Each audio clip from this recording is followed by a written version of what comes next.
আসসালামু আলাইকুম। আমি মাসফিয়া মেহরিন পেজ থেকে নিউ একটা ব্লগ নিয়ে চলে আসলাম। অনেক দিন পরে একটা নিউ ব্লগ নিয়ে আসছি, কারণ আমি বিভিন্ন কাজে একটু বিজি ছিলাম, তাই তোমাদের মাঝে সেরকম কোনো ভিডিও নিয়ে আসতে পারিনি। আজকে আসলাম। আজকে হচ্ছে গিয়ে আমি দেশে আসার পরে আমার ফ্যামিলি সবাই মিলে একটু ঘোরাঘুরি করার জন্য বের হয়েছিলাম, এবং অনেক কাজিনরা আসছিল, সবাইকে নিয়ে একটু বের হয়েছি এবং অনেক ঘোরাঘুরি করেছি। এবং আমাদের এলাকায় একটা সুন্দর ঘোরার একটা প্লেস আছে, আমাদের নদীর পাড়ে একটা পার্ক করেছে নতুন, সেখানে গিয়েছিলাম। তো যাওয়ার পরে খুব ভালোই লেগেছে, কারণ অনেক আগে আমি এখানে ঘুরতে এসেছি, প্রায় 1-1.5 বছর হয়ে গেছে এখানে আমি যাইনি। তো এতদিন পরে এইখানে সব ফ্যামিলি নিয়ে গিয়েছি এবং কাজিনরাও সবাই ছিল, খুব ভালো লেগেছে। কিন্তু আমাদের একটু বের হতে সন্ধ্যা হয়ে গেছিল, যে কারণে হচ্ছে কি আমরা দিনের ভিউটা পাইনি।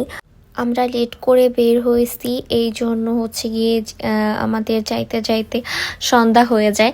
তারপরে গিয়ে একটু দোলনায় চললাম আমরা সবাই মিলে আর কি। আমার ছোট ছোট যে কাজিনগুলি ছিল ওদের নিয়ে একটু মজা করলাম। তারপরে সবাই ডাকতেছিল তাড়াতাড়ি চলে আয়, আর দোলনায় চড়তে হবে না, রেস্টুরেন্টে যাব। তো ওইখানে একটা সুন্দর একটা রেস্টুরেন্ট করেছে, ভাবলাম যে সবাই মিলে ওইখানে কিছু একটা খাই। তো তারপরে হচ্ছে গিয়ে এখানে আমরা ঢুকলাম, এবং ঢোকার পরে এখানে হচ্ছে গিয়ে আগে অর্ডার করে তারপরে ভিতরে এন্ট্রি নিতে হয়, কারণ হচ্ছে গিয়ে অর্ডার না করলে ভিতরে ঢুকতে দেয় না। তো তারপরে আমরা প্রথমে হচ্ছে গিয়ে একটু কফি অর্ডার করে তারপরে ভিতরে এন্ট্রি নিই, যে আমরা একটু পরে হচ্ছে গিয়ে অর্ডার করতেছি। তো এটা বলে আমরা ঢোকার পরে সুন্দর করে ঘুরে ঘুরে দেখতেছিলাম। অনেক দিন পরে এসেছি তো অনেক ডেকোরেশন চেঞ্জ করে ফেলছে, আগের মতন কিছুই ছিল না। ভালোই লেগেছে আমার ঘুরতে। তারপর হচ্ছে গিয়ে আমরা ভাবলাম যে কী খাবো। এখানের কোনো খাবারই তেমন পছন্দ হচ্ছিল না, কারণ কেমন যেন লাগতেছিল। পরে আমরা সবাই মিলে একটু আইসক্রিম খাই।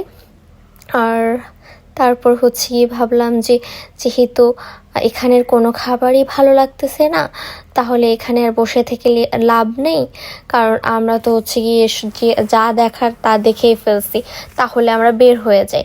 তারপর সবাই মিলে একটু আড্ডা টাড্ডা দিয়ে আমরা ওখান থেকে বের হয়ে আসি। তারপরে হচ্ছে কি আমরা তো নানু বাড়ি ছিলাম, সবাই ওইখানে বসে মজা টজা করেছি। তারপর আমরা নানু বাড়ির উদ্দেশ্যে রওনা করি। তো আজকে আমার ব্লগ এই পর্যন্তই। সবাই ভালো থাকবেন, সুস্থ থাকবেন, এবং বেশি বেশি করে দোয়া করবেন এবং বেশি বেশি করে সাপোর্ট করবেন। আল্লাহ হাফেজ।